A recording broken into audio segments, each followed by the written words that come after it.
Hey Waffle Gang, I do hope you are well. My name is Mark and today we're checking out some more Reddit stories, and if you do love a Reddit story, why not consider hitting a like, subscribe, maybe that notification bell too, and let's crack on with today's first story.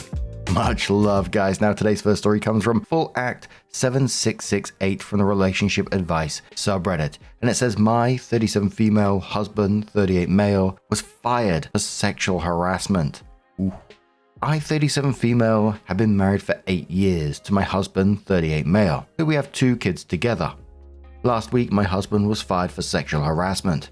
He told me that he was flirting with a co-worker who is not his direct report, but is lower on the hierarchy than he is. He says that she initiated the first flirtation, but after then, he found her on Facebook and started messaging her. She ended up showing the messages to HR and he was fired. He deleted the messages, so I don't know what was said, but he claims he asked her to send a clothed picture. I am at a loss for what to do here. Do I stay with him and try to move past this, or is it a big enough deal to leave him? Other potentially relevant information. I know he has messaged at least one other woman. I saw those messages and they were not sexual, but they were flirtatious. I only work part-time, so leaving him is complicated by the fact that I would also need to find a job. He doesn't have anywhere else to stay, so we have to keep living together at least until the job situation is resolved. Edit to add, because so many comments have brought up the clothed part. I asked him about it. He claims they were talking about Halloween and he asked her to send the picture in her costume. It may be the Reddit in me with these stories, but the first thought that always comes into my mind when I see stuff like this is trickle-truthing. And clearly because of the edit, OP mentioning people commenting on the clothed part, and that stood out to me as well. He's asking for a picture of her clothed. Yeah, righty. The top commenter said to OP, I feel like there's a lot more to the story that you don't know yet. OP says that is one of my concerns. I don't think I have the whole story, and I really don't think I ever will. Blue says this is serious because it wasn't simply online, and online cheating is serious enough, especially after a marriage commitment. Okay, so he was trying to have sex with somebody else that he works with, which is a complete betrayal of your marriage. It wasn't, quote, just flirting, unquote. And now he has a poor job history. Stay with friends, stay with family, hopefully no children are involved. Please get away from him. And I hope you trolled the B word that was flirting with him, because I don't believe that she was innocent at all either. If she was innocent, there would have been one message from him and she would have immediately gone to human resources. He probably told her it wasn't going to end the marriage or decided her job was not worth risking. This is not a salvageable situation, and you deserve so much better and will be so much happier without this horrible betrayal. OP replied saying, unfortunately, I don't know who the other woman is. He deleted all the messages and has always deleted every message and text since I met him. I definitely see this as a red flag now, but because he always did it, I didn't think much of it until now. A downvoted commenter says to OP, why do you only work part-time? That's your first mistake, to be honest. Staying with him is your second. Never let yourself become dependent on a man, much less a bad one. OP says I only work part-time because my full-time salary was less than the cost of our childcare, so I work outside of normal business hours so we don't have to pay for childcare. Another commenter says, it's interesting that his work thinks it's inappropriate enough to fire him, but you don't think it's a big enough problem to divorce him. Plus, no man alive has ever asked a girl for a clothed photo. Think about it. She would have had those posted on the Facebook he went looking for. OP says that's actually a really good point. I guess he would not need to ask for clothes pics if he could see her social media. A commenter says, ask her what was said or talk to HR directly. Your husband cheated on you and you should get tested since you know he can't be trusted to tell the truth. OP says, I don't know who the woman is and I read what HR gave him, but it was just information regarding unemployment and benefits. The commenter says, yeah, he didn't get fired for flirting or asking for a clothes photo. There's a reason he deleted those messages before he told you. Even hypothetically, if she told him she was going to report him, he would have known that she could just show HR her logs. The only person he could have conceivably deleted them to hide them from is you, and then take it further. He didn't think to delete the other flirty messages with a woman, so they definitely weren't on the same scale as whatever was going on with her, otherwise they would still exist. OP says he did delete the other flirty messages. He's deleted every message and text since before we started dating. I know about the other messages because the woman sent me screenshots. Another commenter says, he's the primary breadwinner in your house and he risked and lost his job over another woman. That to me is just as bad as if he actually cheated. You don't say if you have children. Is that why you work part-time? If you do, that's even worse. He destroyed your family's financial stability. You have family you can go to until you get on your feet. Opie says we have 2 kids. Yes, that is the reason I work part-time. I work outside of normal business hours to avoid paying for childcare. Odd setting quotes OP saying he doesn't have anywhere else to stay, so we have to keep living together at least until the job situation is resolved, and then says you don't have to house him. OP replied saying both of our names are on the house. Can I just really kick him out of his own house? 5.5 months later, OP comes in and says we are getting divorced. I decided to end the marriage shortly after making this post. However, he had a pretty intense mental health crisis, so I then continued to live in our house until the situation was more stable. He ended up getting a job after a few months, but he is now suspended from that job for once again sexually harassing someone. We will find out within the next couple of days if he still has a job or not, but I know he will very likely be fired. I told him it's time for him to find somewhere else to live, even if he doesn't have a job. While I hope he is able to work on his mental health, I don't believe it is my problem anymore. I'm currently getting ready to sell the house while the kids and I will probably move in with my parents while we get back on our feet. Thank you all for your advice. I think when I made this post, I knew deep down what I needed to do. I just hadn't come to terms with the fact that my life was going to change so quickly and completely. A commenter says he needs inpatient care if he's so stupid as to lose 2 jobs for sexual harassment, a complete lack of self-preservation. Opie says yes, I very much agree. Unfortunately, he is pretty resistant to seeking any kind of treatment. Before the second incident occurred, I was able to convince him to see a therapist, but if he loses his insurance, then I'm not sure he'll be able to continue with that. A commenter says, does he have bipolar or a brain tumor or some kind of dementia? Are these behaviors completely new for him? Makes me wonder if he has a medical condition. Opie says he definitely has some undiagnosed mental health issues. A therapist suggested that he may have borderline personality disorder, but he started seeing a different therapist shortly after that. Quick Justice says, so he didn't do it before but now can't control himself. Sudden personality changes warrants a visit to a neurologist. It may be nothing, it may be something very serious. Opie responded saying, I suppose it's possible that there is a neurological problem. Unfortunately, he is pretty resistant to any type of help and is also not very honest with healthcare providers, so I doubt he will go to a doctor. Sparky says, I'm so happy for you for taking control of your life and getting out. Twice! One thing I didn't see someone mention, you should seek full custody and supervised visits only, if any. This kind of behavior has an insidious way of working itself into the psyche of the kids, and you don't want history repeating. If this were me, I would seek therapy for you and the kids, both to heal and prevent.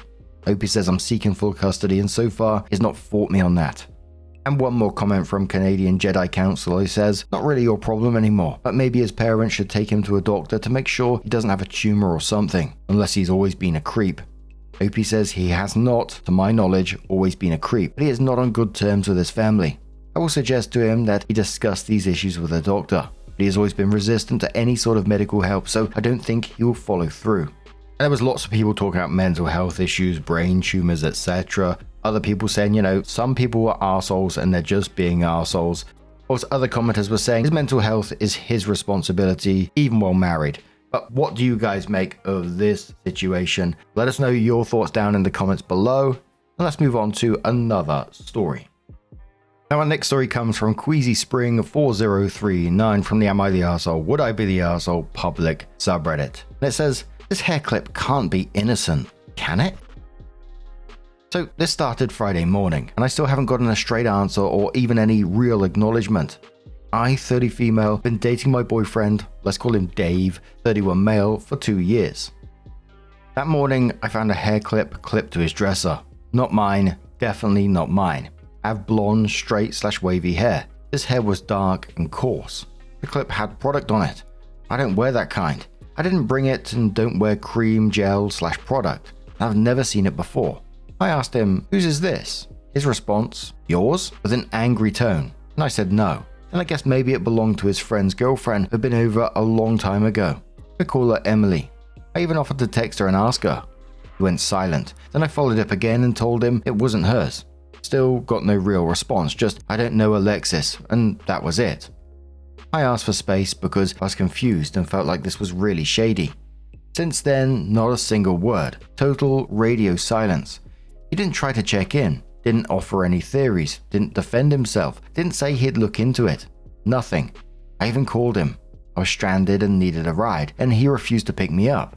He acted pissed off like I was punishing him. He eventually told me I'd regret this and to get the fuck out and shut the fuck up because he didn't do anything wrong. His one defense via text after I left and said I'm not letting this go was that it's not in his character to do this. He doesn't have the time or energy. Oh, and this is the second time this exact thing happened. In October, I found a random pair of panties. Same deal, silence, denial, no explanation. I chose to believe him then, after we did a session with my therapist. Now this just feels like deja vu, with even less effort on his part to clear things up. It's been 72 hours. If he were innocent, wouldn't he want to clear it up? Wouldn't he say something? Right now it just feels like he's avoiding it until I either drop it or break up with him. And honestly, I'm not sure which one he wants more. So Reddit, is the Hairclaw innocent? Or for being upset he hasn't addressed this at all? Or is it fair that I give someone a few days of silence when they're processing? Opie also comes in and says this was his exact text. Saying this as clearly as I can. I didn't cheat. Not now, not ever. On everything I love, including you, I swear that no one else has been here, in my bed or in this house with me like that. I don't have the energy for it, and more importantly, I wouldn't do that to you. I spend all my free time gaming, and the only reasonable time that could have happened is yesterday, when you were gone all day, and you saw the state of me when you got here. Greasy, unshowered, and not exactly in the state where I'd hang out with someone. I don't know how I can prove this to you, but I will. You've got nothing to worry about. Promise that on God, and you're the last person I try to sneak having someone here by. You're too intelligent and hyper-vigilant, and in touch with your intuition and observant and all other things. You'd feel it and know it, even if there was no evidence, and I have an unbearably overwhelming guilty conscience, so I couldn't lie to you. Just not me. Opie replied to him saying I really just need some space and time to think. I can't think of anyone who is in our circle and has that texture and curl of hair. That clip wasn't there when I tried turning your light on, just the other day. I also looked for baseball caps in your dresser the day I wore that bucket hat, and it wasn't then either. So I'm just having a hard time wrapping my head around what's happening here. Now, it's not just about the hair clip in this one, it's the pattern of behavior as we see in many of these stories. One mystery item with zero explanation can be just as weird, right? Even though it's a fucking pair of panties. 2 separate incidents, panties and now a hair clip, plus the silence and hostility, the pattern of behavior again. It's not just suspicious, it's just straight up disrespectful. Now, if, and for me, a big if, he somehow didn't cheat, an innocent person doesn't go completely silent for 72 hours, get angry at being asked a reasonable question, refuse to help their partner in a basic situation, and then tell you to shut the fuck up? What the hell? At this point, I wouldn't even be focusing on solving this mystery, if you like. I'd just be focusing on whether this relationship has actually given you trust and respect and basic support, because right now, it's not. Every coach says to the OP, if you use a laundromat, the panties could have been left in a washer he used and got into his dryer load, but the hair clip on the dresser isn't an accident. My guess is someone left it there for you to find and he's trying to act oblivious about its existence. But if he's been in an unstable relationship prior to this where he was constantly accused of cheating without proof, I can see why he'd be resistant about wanting to address it at all. This radio silence is a big red flag whether he's guilty or avoiding the subject. If he's not even willing to talk to you about it, that would be a deal breaker for me. He's either carrying resentment from a prior relationship into yours, or he's guilty as fuck. Opie says, it was my own washer and dryer. Every relationship in his family dynamic has been beyond unstable. Him not cheating doesn't make sense because I've only had people over 2 times in 8 weeks. I work a lot, and they do not have that course of hair, and their hair wouldn't fit in the clip. Too long/too short. So like it came from somewhere and him trying to blame me. This morning he literally tried making me believe it's mine, and I just forgot about it. Ooh, gaslighting. Commenter says, ma'am, if you don't have a ring cam, then I hope you have a neighbor that does, or is nosy or observant. This is real shady, and one move would be to ask to check his phone. But if he's slick, it could be clean. It does sound like the man doesn't care because you sound like you were going through it, mind racing, trying to find alternative explanations, and he's just being dismissive. I hope you find answers and peace. Opie replies saying he freaking unplugged the kitty cam and the outside cam. He never offered it, and I never asked, but if it was me, I would have thrown my phone at him, like, check it, I'm innocent. A commenter, who was downvoted, says, from a dude, I would have run from you. Dudes react just as your ex-boyfriend acts when they're innocent and don't know what's going on. We don't know, and we don't really care. As far as we're concerned, we didn't do it, move along. If you thought he was guilty, the panties should have thrown the house into disarray, but it didn't. I get an odd feeling that there's been drama in your relationship for a very long time. Opie responded saying, but then there are dudes on here saying that they too would have been mystified and needed to know where it came from too. Objects don't just randomly appear in a two-person dink household out of the blue.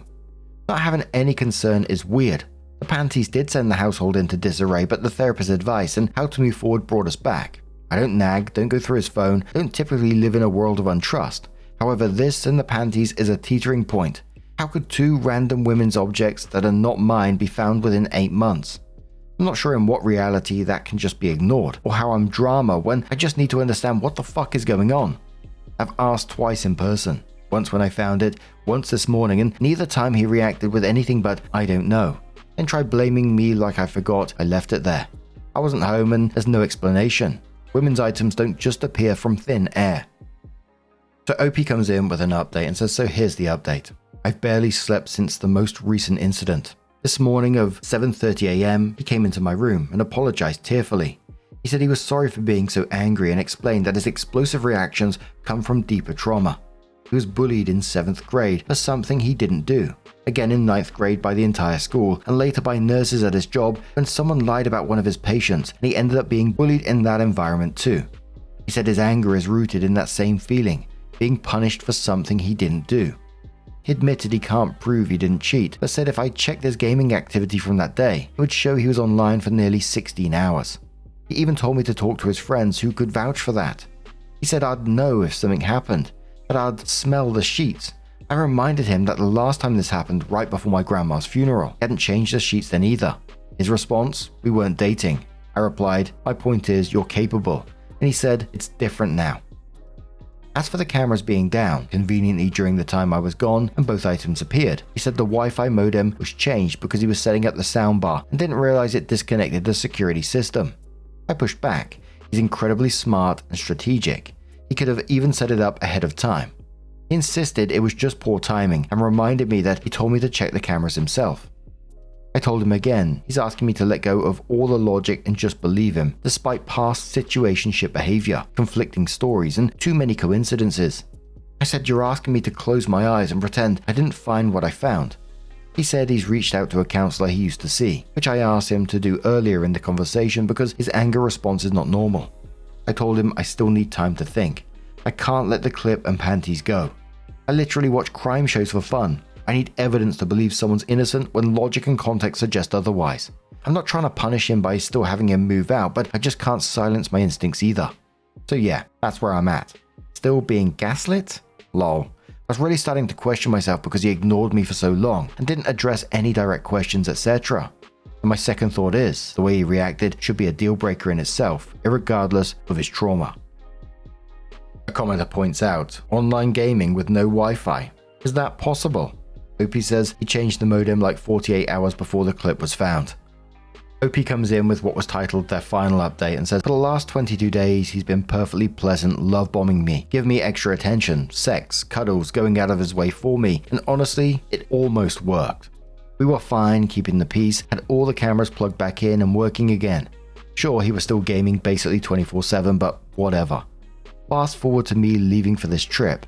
4 hours later, boom, the front door camera is unplugged. I only noticed because I was drunk, missing my dog. He's babysitting him, and I went to check in. I called and told him to plug it back in. Instead of just doing it, he argued that he doesn't want to be spied on, and then threw out, I'll just move out now if you can't trust me. Like, sir, why would I trust you when this is your move the second I leave town? After weeks of the cameras being just fine, you unplug one almost immediately. Anyway, I'm honestly blown away, but I guess the upside is he'll be gone a few weeks earlier than I planned when I get back. The top commenter on the back of this said to OP, okay, when you get back, he may try the love bombing thing again. When he does, do not have sex with him. He needs to understand that it's over. And if your therapist really convinced you to let it go, that's a bad therapist. On the other hand, she simply asked you how you were feeling and what you plan to do. Then you talk yourself around in circles until you convince yourself to let it go.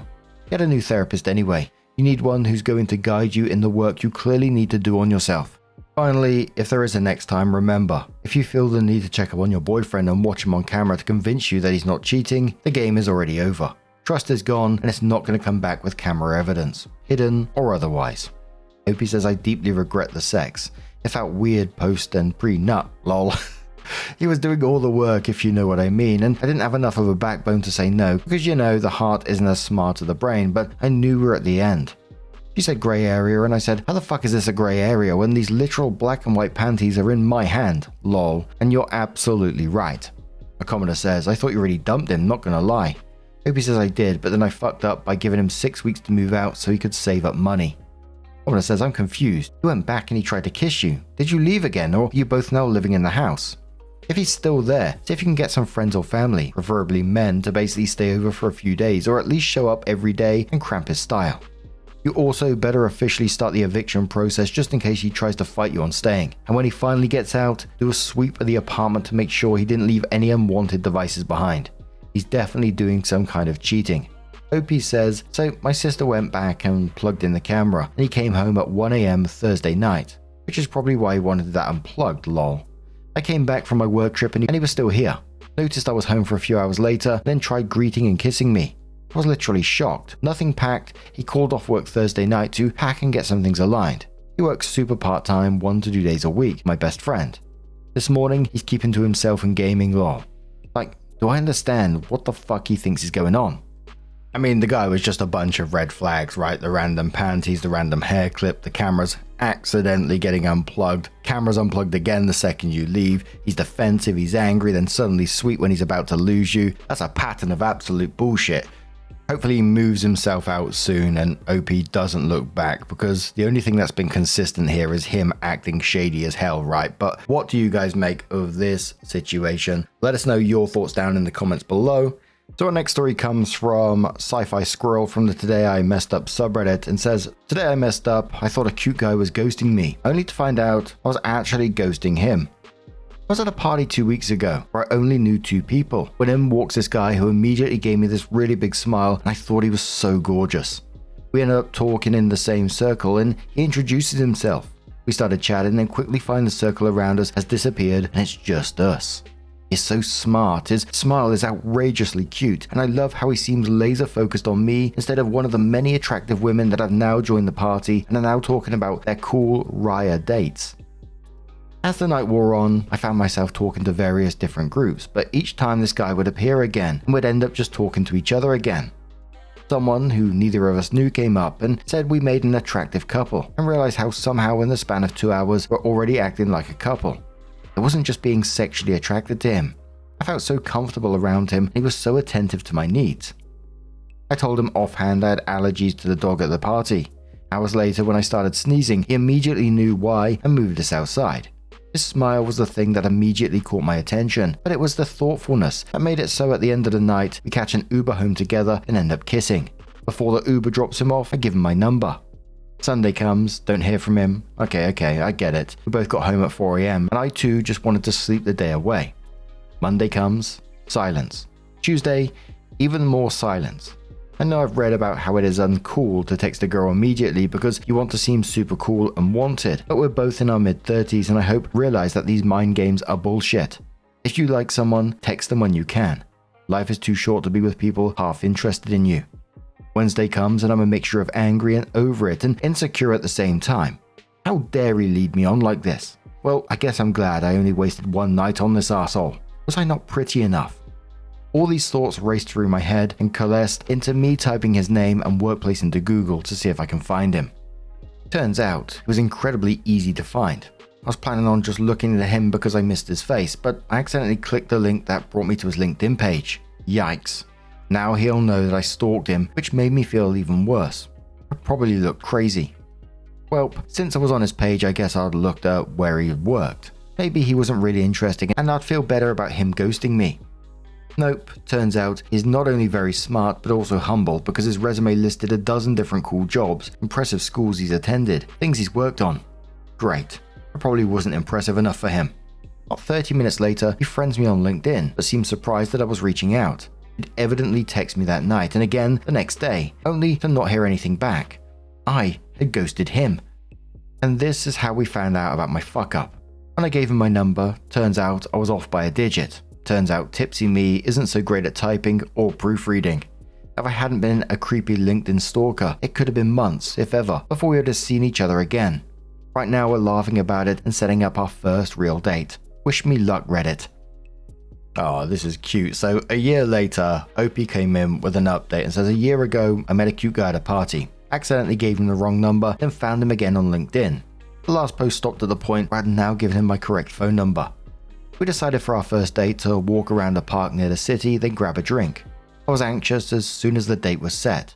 Besides the normal first date jitters, I also carried the secret that I had posted the story of how I reconnected with him on Reddit. Some 35,000 people had upvoted it. Thousands more had seen it. I needed to tell him about the Reddit post, but I was scared of how he would react. He probably already thought I was weird for looking him up on LinkedIn. I had no idea if he would see me posting our story on Reddit as a breach of his privacy or attention seeking or just plain weird. The day of our date, I waited for him by a park fountain. When I saw him walking towards me, my heart skipped. I made fun of it in my last post for how much I complimented this guy's smile, and I don't even care. Seeing him smile made me immediately happier. It also made me even more worried that I had messed up even the possibility of us becoming a thing by posting our story for the world to see. We walked around the park and sat to talk under a pair of trees. It was a beautiful late summer day. I found myself holding his hand. Slowly we headed to a nearby bar, and by this time I was shaking. When I got my drink in hand, I took a few sips and the words tumbled out. I thought our reconnection story was funny, so I posted it to Reddit. I'd gotten maybe 20 upvotes on anything I'd ever posted before this, so I expected much the same. And I started to get dozens of notifications from hundreds of people commenting on the post. A friend sent me the post because they thought I'd enjoy it. My sister called and asked if I'd written it because she recognized my writing style. A newspaper wrote an article about it. The post had taken on a life of its own. Then I showed him the Reddit post. He read it quietly. When he was done, he stood up, came over, and gave me a kiss. With that, I breathed the biggest sigh of relief. I learned he himself uses Reddit and thought the post was sweet. The rest of the date was read the comments together and laughed about the whole thing.